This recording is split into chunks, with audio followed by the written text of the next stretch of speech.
Bonjour Thomas, Bonjour, Colline. je suis ravie de passer de l'autre côté du coup du Moi aussi. micro. On avait eu l'occasion effectivement ensemble que tu puisses faire l'interview me concernant sur les débuts de l'association, mais aujourd'hui effectivement tu vas être à l'honneur. C'est Oui, important, je suis passé de l'autre côté de la caméra. c'est important que pour le public, voilà, on voit qui est Thomas et que tu puisses un peu nous conter l'histoire que tu entreprends depuis quelques mois. Merci. Donc je suis adhérente effectivement à l'association que tu as mis en place et l'idée de cette interview était vraiment que tu puisses nous expliquer quelle était cette association, Mhm, quand elle était née et quelles étaient pour toi les missions que tu souhaitais mhm. œuvrer à travers cette association. À travers Entreprendre dans l'un. Eh ben, merci, Colline. Donc oui, j'ai lancé Entreprendre dans l'un, ça fait bientôt 9 mois, je pense à peu près, on a lancé le mouvement. L'idée, elle est venue finalement de l'émission que j'avais Entreprendre en budget, qui s'appelle Entreprendre en budget, sur la web radio Budget Radio, où j'avais interviewé des entrepreneurs pour qu'ils puissent raconter leur histoire. Et j'avais adoré faire ça, j'avais adoré recevoir des entrepreneurs, les écouter, les questionner sur qu'est-ce qui se jouait pour eux dans cette aventure entrepreneuriale, tout le côté humain qu'il y avait derrière, de ce qui nous touche, qu'est-ce qui nous motive là-dedans, qu'est-ce qu'on aime vivre, etc. Et il y a notamment une de nos membres qui vient de nous rejoindre dans l'association, Marie de la distillerie à Saint-Martin-de-Bavel, qui fait du gin, qui m'avait dit mais c'est super ce que tu as fait, on a besoin de se retrouver entre entrepreneurs, on a besoin d'en parler, etc. Elle était vraiment dans le lancement de l'activité et, euh, et je me suis dit, bah, en fait, il faut qu'on fasse plus que simplement voilà, l'émission. Et l'émission s'étant arrêtée, j'ai décidé de poursuivre avec cette association, en lançant finalement assez rapidement l'association et en disant, bah, voilà, il y a plein d'entrepreneurs de fait sur notre territoire, pourquoi on ne se rencontre pas, pourquoi on ne se retrouve pas.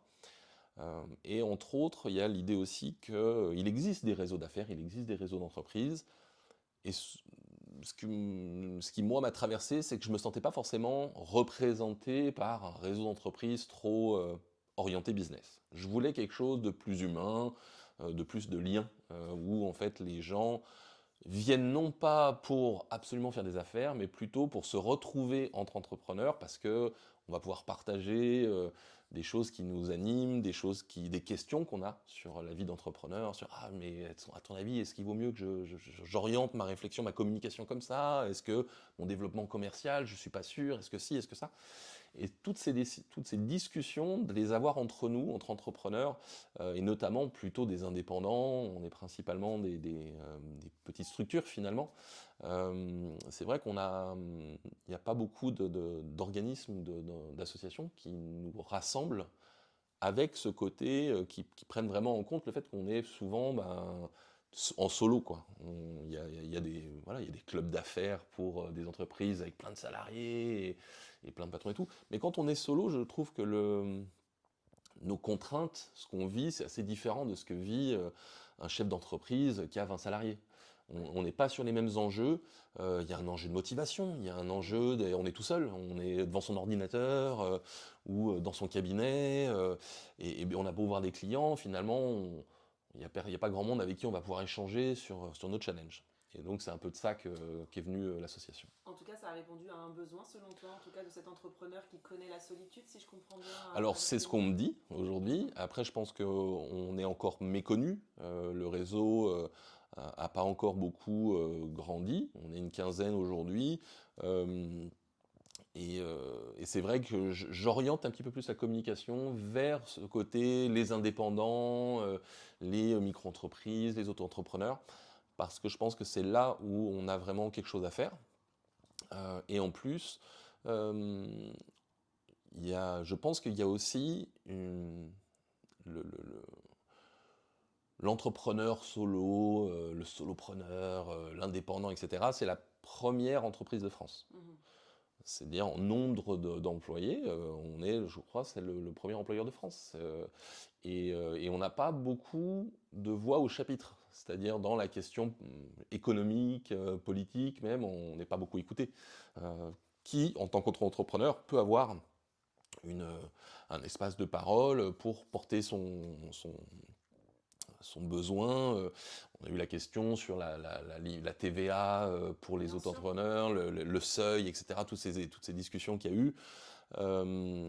Et je pense que pour vraiment porter ces messages, ça serait bien aussi de se rassembler. Alors là, on est sur un petit niveau, on est au niveau départemental. Aujourd'hui, entreprendre dans l'Ain, c'est principalement le budget et Ambérieu, enfin, Ambérieu étant dans le budget, mais on va dire le Val Romay, Belay et Ambérieu, avec des gens qui sont intéressés du côté de Yona, quelques-uns, mais qui n'ont pas encore rejoint l'association. Et il y a eu quelques contacts du côté de Bourg.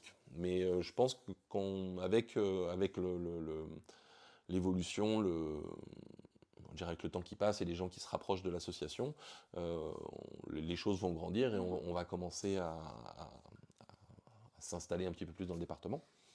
Donc, ouais. te demander peut-être un peu quels sont ces entrepreneurs qui vont rejoindre l'association. Est-ce qu'il y a un socle commun? Est-ce que tu peux un peu nous parler de ces profils entrepreneuriaux Eh ben, que tu as avec toi? justement, c'est ça je trouve intéressant, c'est que c'est très diversifié. Alors, on n'est qu'une quinzaine, donc la diversité sur 15, forcément, elle est un peu limitée.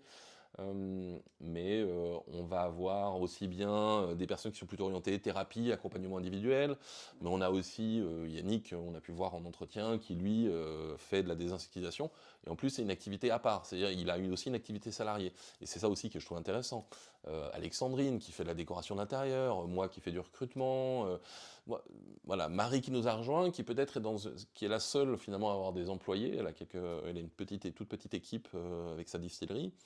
Et donc pour moi, je trouve que ce qui est intéressant, c'est que c'est très diversifié. Il n'y a pas justement peut-être le fil rouge, c'est, je pense, ce côté de, je suis un peu tout seul, quoi. Je dois avancer, je dois cheminer, je me pose des questions, je suis pas sûr. Il y a l'envie de partage en tout cas. Il y a l'envie de partage et l'envie de se retrouver et de voir que finalement le réseau est important. Il y a j'ai envie de dire, quand on développe une activité économique, il n'y a pas 1000 choix pour développer son activité de manière sur l'aspect commercial. On va avoir la prospection physique, on va chercher des clients, on les rencontre en direct, on a la publicité. Un des gros trucs, c'est le réseau, c'est-à-dire je rencontre d'autres professionnels qui vont m'amener des clients.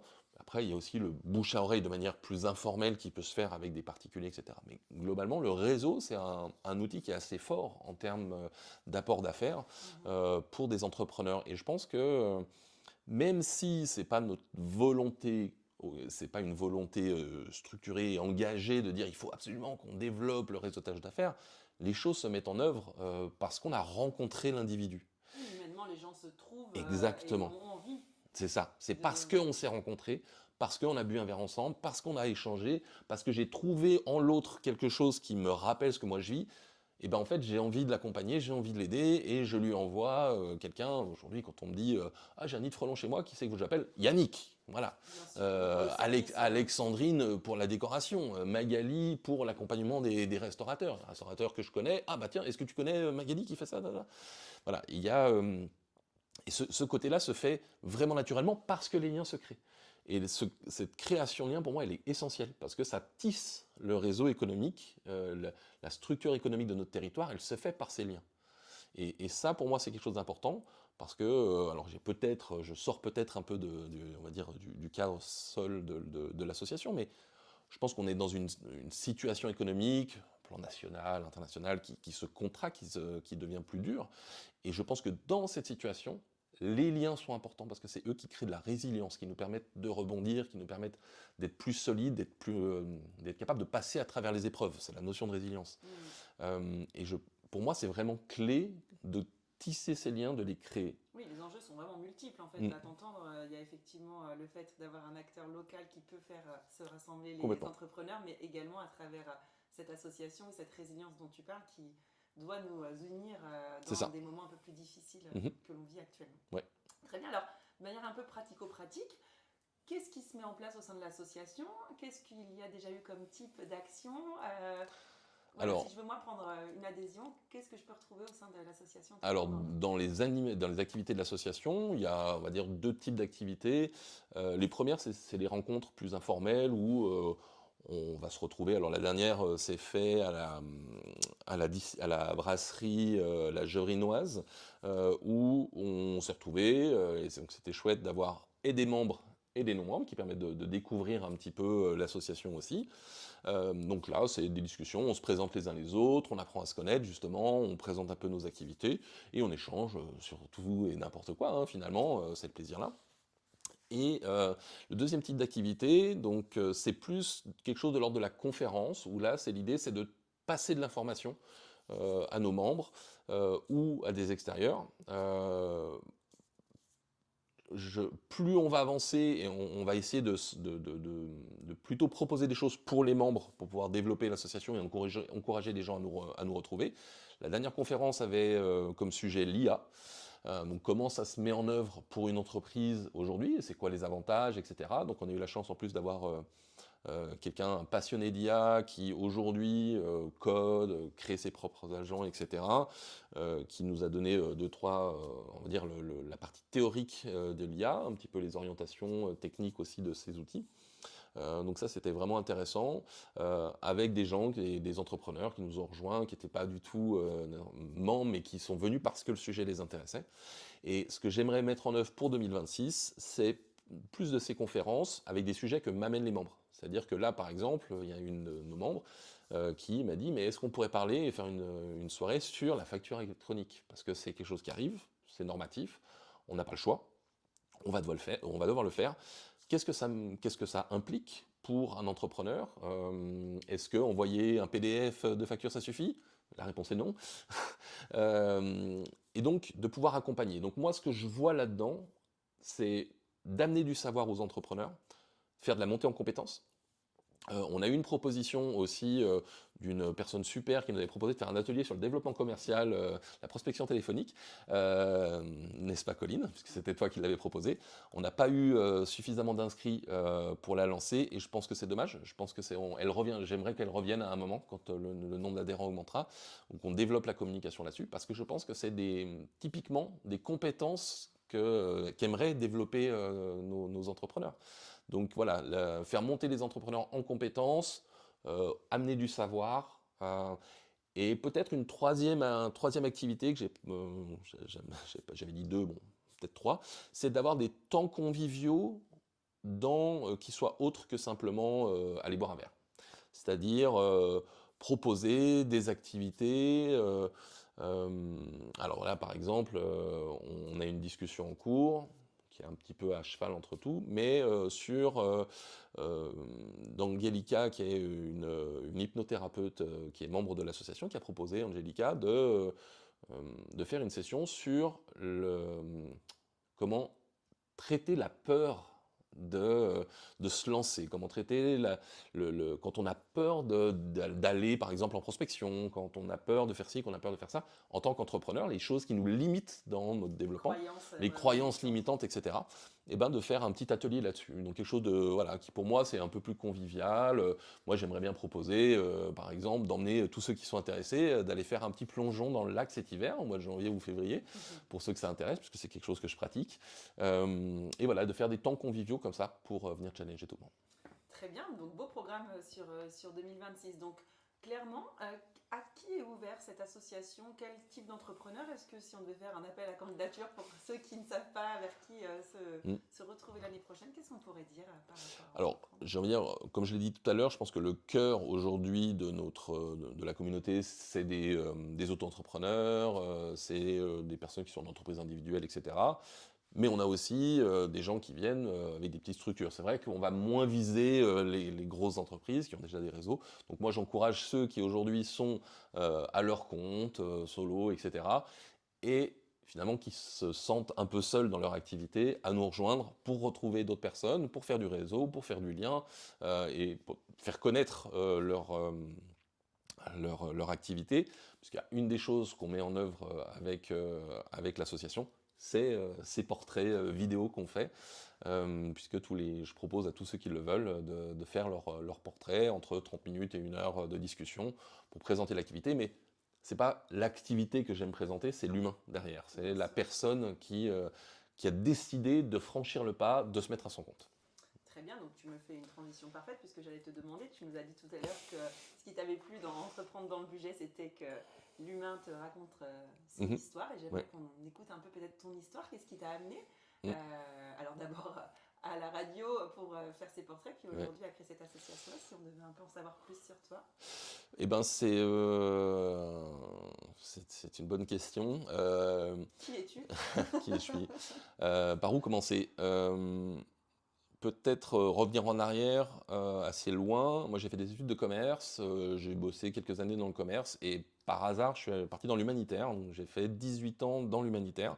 Et vers la fin de ma carrière humanitaire, j'ai décidé de me mettre à mon compte. À la base, mon idée, c'était de faire de la thérapie. Je suis formé en hypnothérapie, en programmation neurolinguistique, et je voulais accompagner les humanitaires. Les choses se sont pas déroulées comme je pensais. Je pense principalement parce que j'avais au fond de moi besoin de couper un peu, de prendre des distances avec justement le secteur humanitaire, qui est un secteur qui est extrêmement impactant sur le mental, etc. Et j'avais juste besoin de prendre un peu de distance.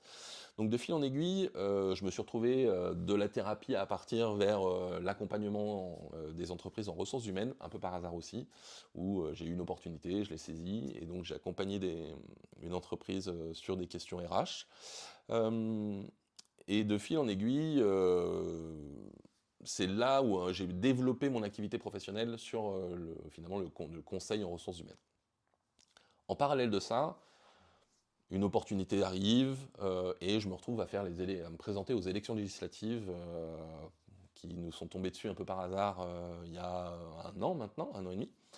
Et c'est là que j'ai eu la chance, j'ai été interviewé par une web radio locale, donc Budget Radio, où l'interview s'est très bien passée, et le directeur de la radio m'a dit « Ah, c'était vraiment bien, tu passes super bien à la radio, est-ce que ça ne te dirait pas de nous rejoindre ?» Et moi qui aime bien parler, et puis qui aime bien donner mon avis sur les choses, j'ai dit « Bah pourquoi pas ?» Et donc j'ai commencé comme ça, je lui ai proposé finalement assez rapidement l'émission Entreprendre en budget, qui a bien marché, c'était une des meilleures audiences de la radio. Mais finalement, les choses ont fait que la collaboration avec la radio s'arrête. Et donc, la transition, ce que j'ai expliqué tout à l'heure, vers entreprendre dans l'un. Mais à côté de ça, bah, moi, je développe mon activité finalement de conseil. Et, et de fait, ce qui me plaît le plus dans les RH, ce que j'ai peut-être pointé du doigt finalement, identifié, j'ai envie de dire, dans ce qui m'anime aujourd'hui, et qu'on retrouve à travers la radio, qu'on retrouve à travers l'association, etc., c'est créer du lien. Parce que mon verbe, je pense que c'est le lien, c'est alors le verbe, ça va être lier les gens, c'est de faire ces rencontres, d'organiser ces rencontres, de mettre les gens en relation, c'est vraiment ce qui m'anime. Et je pense que le métier que j'ai aujourd'hui, il vient de là. Et donc aujourd'hui, je suis recruteur et je mets en lien des entreprises, un besoin dans une entreprise, un besoin de compétences, un besoin de personnalité, etc., avec des gens qui ont ces compétences, qui ont ces personnalités, etc. Et, euh, et j'aime ce métier parce que justement, ça me permet de rencontrer du monde, ça me permet de découvrir des activités aussi d'autres professions, d'aller explorer l'environnement économique de notre territoire et, et de rencontrer des gens au passage et d'apprendre sur eux, d'apprendre leur parcours finalement, parce que j'aime bien discuter avec mes clients et avec mes candidats aussi. Ça m'arrive même de dire à des candidats, peut-être que c'est pas là où tu devrais aller. Et j'ai une candidate un jour qui a postulé pour un job, elle est repartie de là, elle a candidaté à l'humanitaire. Parce que voilà, c'était clair que c'était pas là où elle postulait qu'elle allait s'épanouir. Et, euh, et donc aujourd'hui, mon activité principale, c'est le recrutement. Je suis recruteur indépendant, je fais partie d'un réseau de recruteurs qui s'appelle le Mercato de l'Emploi. On est 600 en France. Pour la 5e année, on a été reconnu meilleur service de recrutement en France. Donc on a la force d'un collectif, c'est-à-dire qu'on a des contrats cadres, par exemple, avec la SNCF aujourd'hui. Ils appuient sur nous parce qu'on est capable d'amener, de mailler le territoire, d'amener une force de frappe quand il s'agit de recruter beaucoup. Par exemple, je crois que c'est le dernier contrat cadre qui a été signé avec eux par une de mes collègues. Je crois que c'était 80 postes sur l'année.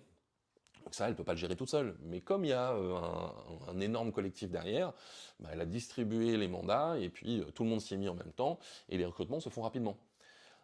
Donc à cette force d'un collectif, on a aussi toute la force des individus avec nos spécialités, avec nos compétences, etc. Et surtout, je pense, l'engagement individuel de satisfaire le client, d'être capable de faire, de travailler au-delà des heures quand le client il a besoin. À 22 heures, moi j'ai des clients des candidats ou des clients qui reçoivent des mails le dimanche soir parce que je sais que le dimanche soir, j'ai un créneau, je suis bien, je suis tranquille, mon week-end est terminé, ma fille dort, et ben je me remets là-dedans et je prépare ma semaine. Oui, c'est le vrai sens du service personnalisé avec la casquette Exactement. de chef d'entreprise tout en ayant la force du collectif. Exactement. Donc, c'est vraiment un gagnant-gagnant. Alors, si on a des candidats et des recruteurs qui nous écoutent, quelles sont tes spécificités justement sur qui tu peux Ouais. accompagner? Alors aujourd'hui, de fait, j'aimerais me spécialiser sur 3 thématiques, la santé, le bâtiment et l'industrie, parce que ce sont des secteurs qui sont porteurs, parce qu'il y a beaucoup de besoins, parce que la santé, j'ai eu un petit parcours sur certaines, un peu sur le côté santé. Quand j'étais jeune, j'ai fait des chantiers, j'ai bossé en boîte d'intérim, j'ai fait du bâtiment, j'ai porté des plaques de BA13 sur 3 étages pour aller finaliser un EHPAD à Annecy ou des chantiers de maisons individuelles, etc. Donc voilà, je connais un petit peu le cœur de ce métier. Et l'industrie, parce que le département de l'Ain, c'est le premier département industriel de France, euh, que j'ai vraiment à cœur l'Ain et nos entreprises, notre économie, et que j'ai envie de soutenir tout ça en amenant voilà, mon engagement, ma passion et mon énergie aux entreprises du territoire. Donc ça, c'est mon cœur c'est un peu ce que je vise. Dans les faits, j'ai aussi aujourd'hui des clients qui sont dans le retail, qui m'appellent parce qu'ils ils ont fait partie de mon réseau et ils m'ont contacté parce qu'ils me connaissent. J'ai quelqu'un qui est dans l'agriculture qui m'a contacté la semaine dernière pour me dire j'ai besoin de quelqu'un, est-ce que tu peux m'aider? Et en fait, je suis là pour les gens, pour les entreprises du territoire. Il y a pas, même si oui, j'ai vraiment envie de me spécialiser sur la santé, le BTP et l'industrie. Si demain j'ai une entreprise qui me contacte, qui travaille dans la tech, je sais qu'on trouvera on trouvera un langage commun pour comprendre. Et je pense que ce que disent mes clients de moi, c'est que je suis capable de comprendre leur business. Et je pense que ça fait partie de mes forces. J'allais te demander, parce qu'on sait que c'est un secteur concurrentiel, le recrutement, Mm. justement, la vraie valeur ajoutée de Thomas pour Mhm. justement accompagner les Ouais. entreprises, ce serait quoi? Eh ben, je pense que c'est ma capacité à comprendre le business. C'est-à-dire alors, à comprendre le business et à avoir une vraie sensibilité sur l'humain. C'est-à-dire que, voilà ce que je disais, mes clients, ils apprécient le fait que je puisse vraiment comprendre les finesses de leurs enjeux professionnels, des enjeux de l'entreprise, et en même temps d'offrir le, le- la compréhension de l'humain derrière pour vraiment qu'il y ait un bon match entre le candidat qui vient avec sa psychologie, avec son expérience, son passé, et l'entreprise avec qui j'ai bien affiné les besoins, et d'arriver à conjuguer les deux. Et ça, je pense que on a besoin d'être capable de comprendre le business et de comprendre l'humain. Et je pense que c'est ça que je propose. Cette intelligence émotionnelle, parce qu'on est en plein dedans, Mm. que tu mets au service de ton métier, de la présidence de cette association. Mm. Si on revient plus jeune, je sais pas, à 10 ans, tu te voyais évoluer sur ce type Pas du de tout. métier-là? Pas du tout. Qu'est-ce que tu voulais faire quand tu étais petit? Qu'est-ce que je voulais faire quand j'étais petit? C'est une très bonne question. Je ne sais pas si je pourrais être très bon. Je pense qu'à un moment, je voulais être prof de ski. Parce que j'ai grandi sur Annecy, j'étais au ski le mercredi, le samedi, le dimanche, en hiver. Et je pense à un moment, je voulais être prof de ski. Mais après, mes héros d'enfance, moi, c'était Indiana Jones. Donc, c'était MacGyver et Indiana Jones. Et j'avais envie j'ai beaucoup pensé à l'anthropologie, à l'archéologie, etc. Puis finalement, je suis issu d'une famille de commerçants. On se refait pas. Donc hop, allez, économie, business, etc. Et ouais, à 10 ans, je pense que c'était ça que j'avais en tête. Et puis après, bon, la vie, elle nous emmène toujours là où on a besoin d'aller. Je rebondis sur Annecy, puisque donc, je comprends que tu as plutôt vécu là. Et donc, à quel moment tu viens dans l'Ain et en quoi l'Ain t'a séduite pour que tu aies envie vraiment de promouvoir ce territoire? Ouais. Alors, il y a 2 choses. La première, c'est que mes grands-parents paternels sont indinois, donc plutôt Pays de Gex. Et c'est vrai qu'ils sont arrivés après sur Annecy, voilà, pour développer leurs affaires. Mon grand-père pour développer ses affaires. Et je venais pour voir la famille, etc. Mais finalement, peu. Et c'est au moment où j'ai arrêté l'humanitaire, où pour des raisons personnelles, je recherchais un endroit où me placer. Et ce qui a guidé mon choix, c'est d'abord l'éducation de ma fille. Et je me suis installé dans le Var-en-Metz parce qu'il y avait une école Montessori pour ma fille, qu'avec sa maman, on s'était dit que c'est ce qu'on voulait lui offrir. Euh, et en fait, je suis tombé amoureux du Var-en-Metz. Mais je pense qu'il n'y a pas d'autre mot. J'ai passé le col de la Biche au-dessus du Colombier, là, et j'ai vu le Valormet, et je suis vraiment tombé amoureux de ce territoire. J'ai trouvé magnifique cette vallée qui plongeait plein sud, avec ces petits villages. J'avais l'impression que a- que la nature, que l'humain s'était pas imposé, mais c'est que la nature lui avait laissé un petit peu de place, et il s'était glissé dans les interstices. C'est vraiment comme ça que je l'ai vu. Je dis waouh, c'est magnifique, j'ai envie de vivre là. Et de fil en aiguille, ben, j'ai rencontré des gens, et j'ai rencontré des Indinois, et d'autres Indinois, j'aime bien, et j'ai aimé l'accueil qui m'a été fait. Alors que moi, voilà, j'arrivais de l'international, et puis de la Haute-Savoie, alors on m'a dit « Ah, ça y est, tu reviens en France !» Et, et ça a été, et c'est cet accueil, et vraiment le relationnel avec les gens ici, pour moi, il a été très différent de ce que j'ai pu vivre toutes ces années en Savoie et en Haute-Savoie, où je trouve les Indinois beaucoup plus chaleureux que ce que j'ai pu rencontrer avant. Et désolé pour ceux qui sont de l'autre côté de la frontière. Mais non, il y a vraiment quelque chose de Il y a une chaleureux âme ici. différente Ouais, aussi. il y a une âme, et avec un territoire qui est extrêmement varié. Et ça me plaît aussi. C'est-à-dire d'être capable de passer de la Côtière au Val-Remet, à Oyonnax, au Pays de Gex. Je pense que le Lin, c'est à peu près 5 territoires économiques et en termes de paysages qui sont très différents, et avec ses spécificités. Et moi, j'aime ça, j'aime ce côté, cette diversité, etc. Voilà. Très bien. Tu sembles être un homme d'engagement. On sent l'engagement sur le plan Mmh, professionnel, sur le plan associatif. mmh, J'ai cru entendre un peu un engagement politique à mmh. quelques moments dans notre interview. Est-ce qu'il y a une envie, un engagement pour la suite que tu souhaites avoir au sein de justement de la partie Val-Romet?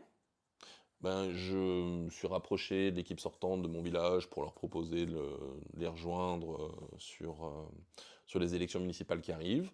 On va voir si ça se met en œuvre. Mais je pense que l'engagement citoyen, il est hyper important. C'est-à-dire que ce soit en associatif, en politique, euh, en tant que citoyen, je pense que c'est presque notre devoir d'être au service de nos territoires, en fait. J'ai l'impression que on est beaucoup à s'être détaché de l'environnement dans lequel on vit, et que de plus en plus les gens sont en consommation au lieu de s'investir. Et à mon sens, l'investissement qu'on met individuellement dans le collectif, il sert le bien commun. Il crée du lien. Il crée du lien entre des gens qui ne se connaissent pas, qui ne se parleraient peut-être pas d'habitude. Et on apprend à connaître les gens, on apprend à découvrir qui ils sont. On apprend aussi à faire vivre le territoire, à amener de la vie dans des territoires qui aujourd'hui peuvent paraître peut-être un peu vides d'animation ou quoi. Et donc voilà, je pense que c'est important de travailler à amener notre énergie et notre temps à notre territoire, que ce soit en politique, que ce soit dans l'associatif, parce que je pense que c'est vraiment là que l'humain se joue, en fait. Et au-delà de l'économie, et que finalement les activités professionnelles, elles viendront derrière, mais non pas parce que je vais faire plein de prospection et que je vais être un super commercial, mais plutôt parce que les gens ils voudront bosser avec moi, simplement parce que ils verront que je suis engagé, et que je le fais au-delà de le faire pour moi. C'est-à-dire que ce qui m'intéresse, c'est ça. Ma fille, elle me dit toujours, mais papa, mais t'es toujours en train d'aider les gens. Je dis, mais parce que c'est ça l'humain. C'est ça être humain. Il y a une anthropologue qui a dit un jour, on a commencé à être une vraie civilisation, à faire société, le jour où on a commencé à soigner nos blessés. Pendant très longtemps, les blessés n'étaient pas soignés. parce que c'était une charge pour la tribu, ça les fragilisait, ça fragilisait une tribu. Un blessé, il ralentissait la tribu, il pouvait pas se protéger tout seul, il fallait le nourrir, il pouvait pas se nourrir, il pouvait pas les chasser, il pouvait pas participer au collectif. Le jour où on a commencé à soigner nos blessés, ça voudrait dire qu'on était OK d'investir pour eux. Et de prendre sur nous pour les autres. Et pour moi, c'est ça, un très très grand symbole de ce que est faire société. Et, voilà, je pense qu'en étant aussi bien en donnant de son temps en politique que dans l'associatif, j'ai été sapeur-pompier volontaire pendant un temps, en fait, donner ce temps-là, pour moi, c'est faire société. Et donc, je pense qu'en tant qu'humain, le cœur de ce qui nous anime, on est des animaux sociaux. Et en fait, c'est vraiment d'amener ça qui nous permet finalement de retrouver du sens à qui on est en tant qu'humain dans une société qui aujourd'hui cherche son sens. On est tous en train d'essayer de chercher du sens, de trouver des choses à faire pour se dire oui, mais je suis pas bien dans mon boulot, je suis pas bien dans ma vie, etc.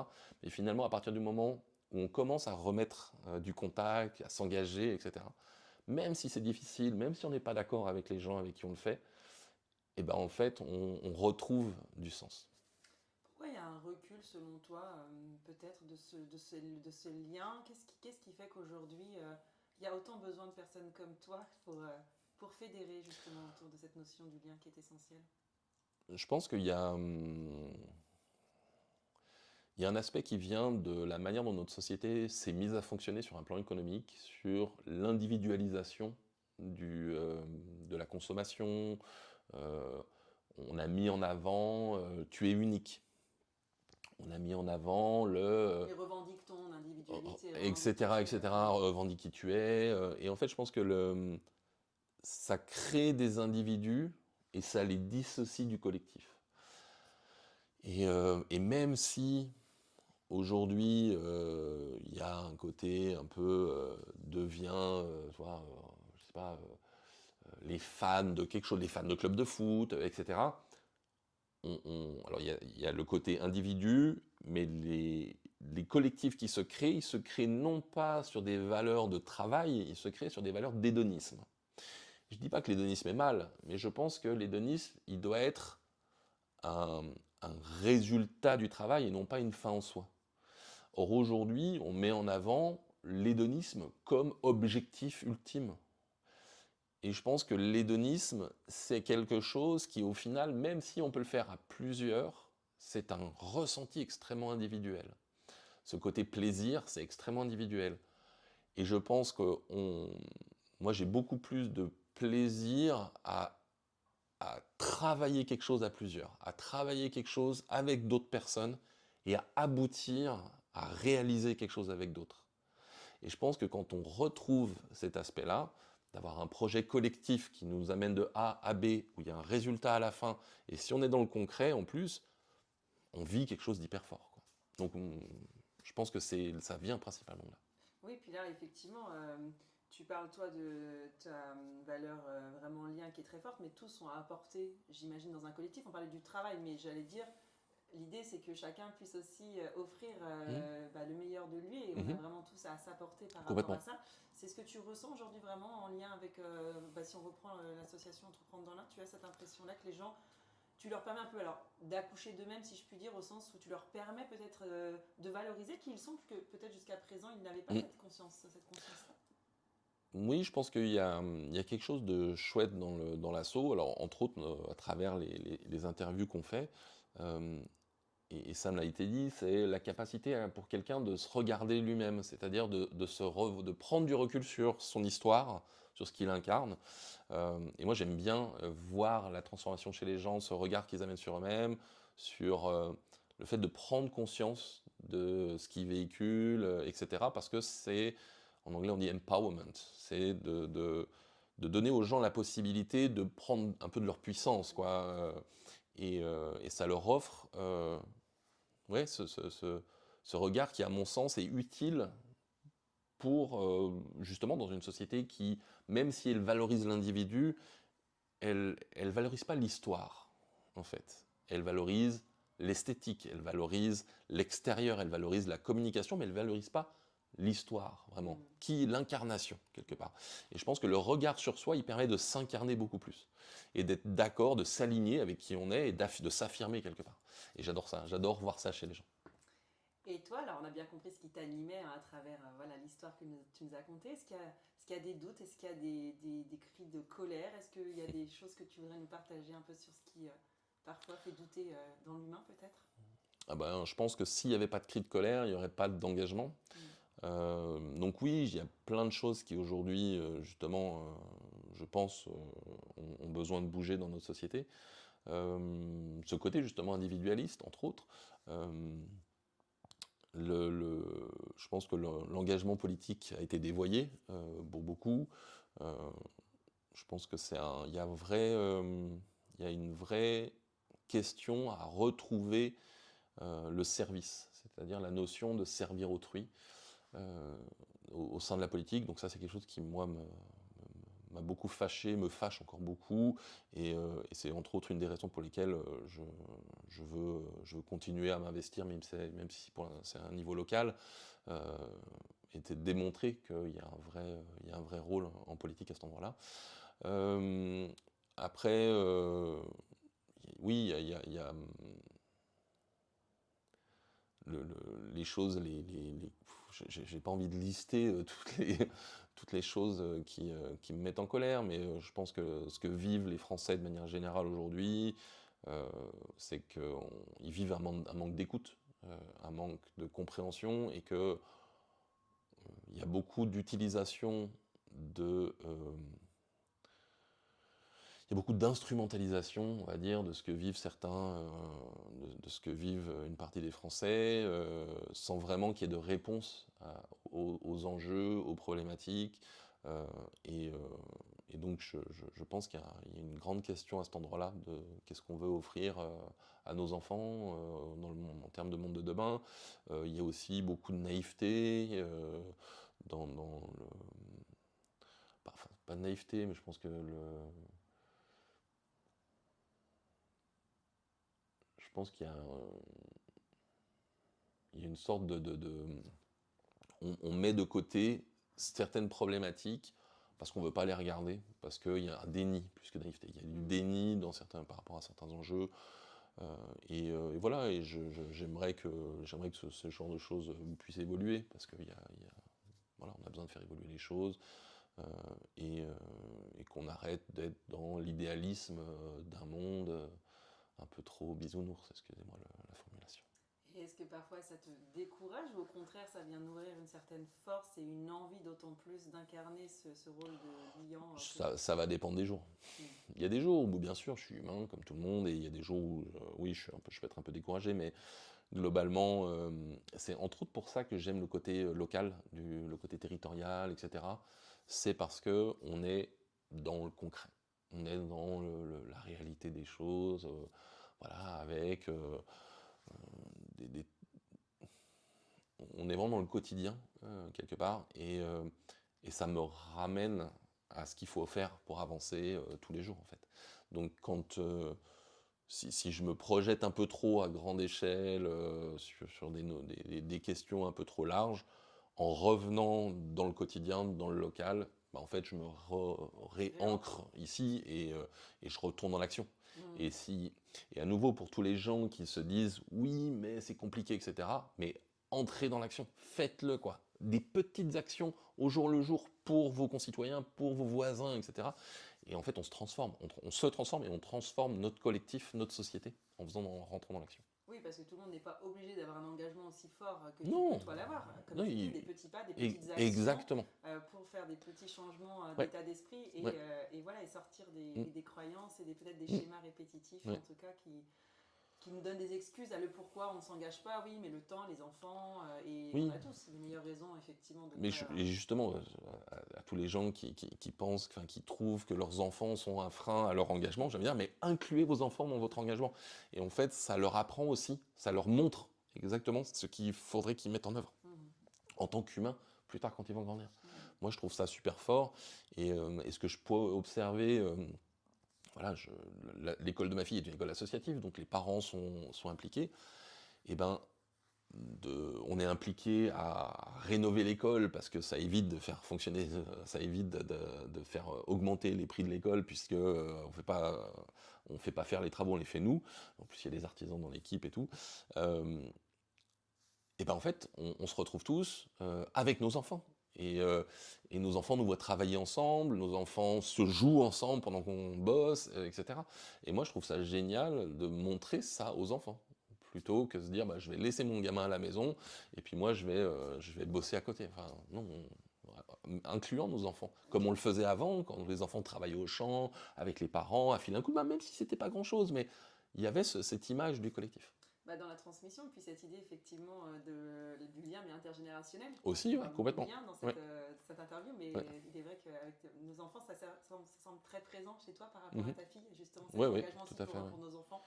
Bah, je pense que c'est comment je reviens à ce que je disais tout à l'heure, quel monde on veut laisser à nos enfants, quel monde on veut laisser aux générations qui arrivent, et quelle image de nous on donne. C'est-à-dire, est-ce qu'on donne l'image de gens passifs qui décident juste de vivre ce que le monde nous impose, ou est-ce qu'on décide d'être acteur de ce monde? Est-ce qu'on décide d'être acteur des changements qu'on veut y voir? Et je ne parle pas d'être un militant, mais simplement de s'engager sur des petites choses. Il y a plein de choses, il y a plein d'endroits, il y a plein d'espaces, et on a tous la capacité de le faire. Et ce qui est intéressant, c'est de voir que finalement, quand on le fait, et combien ça transforme les gens, quoi. Oui, en fait, c'est forcément gagnant. C'est vrai que peut-être dire au reste du monde qui nous écoute que juste être acteur de sa vie permet de pouvoir se sentir justement valorisé, et donc que ça vient vraiment intégrer des notions plus positives du coup. Donc c'est pas le côté militant, c'est vraiment le côté pas du tout. Être acteur, être responsable de sa vie, et donc on a des responsabilités pour, de sa vie et de l'environnement, c'est-à-dire responsable de ce qui se passe aussi autour de nous, quoi. Très bien, ok. On a fait effectivement un beau état des lieux de l'association. Est-ce que peut-être pour nous projeter sur 2026, les prochains événements qui vont avoir lieu, s'il va y avoir de nouveaux adhérents, est-ce qu'ils pourront nous retrouver Alors, il y a deux choses. Une chose qui est claire, qui est posée, c'est on fait un petit déjeuner à Amberieu-en-Bugey le 4 février au bar Le Loup, au centre d'Amberieu-en-Bugey. Donc ça, la date est calée. Et pour janvier, il y a une date qui va arriver. Il faudra aller sur le site internet, on va l'annoncer prochainement. On va caler une date pour une soirée, à nouveau, de rencontres, d'échanges, à nouveau un peu convivial. Et je vais essayer de nous caler aussi un petit matin avec un petit matin plongé dans un lac ou dans une rivière quelque part. Donc ça, c'est aussi en prévision. Et on va réfléchir à la prochaine conférence assez rapidement, soit la facture électronique si on arrive déjà à la caler, en essayant de chercher un besoin. Et si les gens qui nous regardent, ils ont envie, il y a une question qui les taraude sur un aspect de l'entrepreneuriat, ça peut être juridique, comptable ou autre, amenez les commentaires, faites-nous un petit mot dans les commentaires, et on va essayer de trouver la nouvelle thématique pour la prochaine conférence.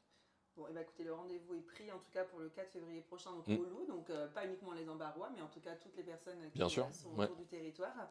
Effectivement, ce qui est intéressant, c'est cette notion d'être force de proposition. Toute personne qui a des idées, des initiatives, elle a complètement sa place en tout cas dans l'association.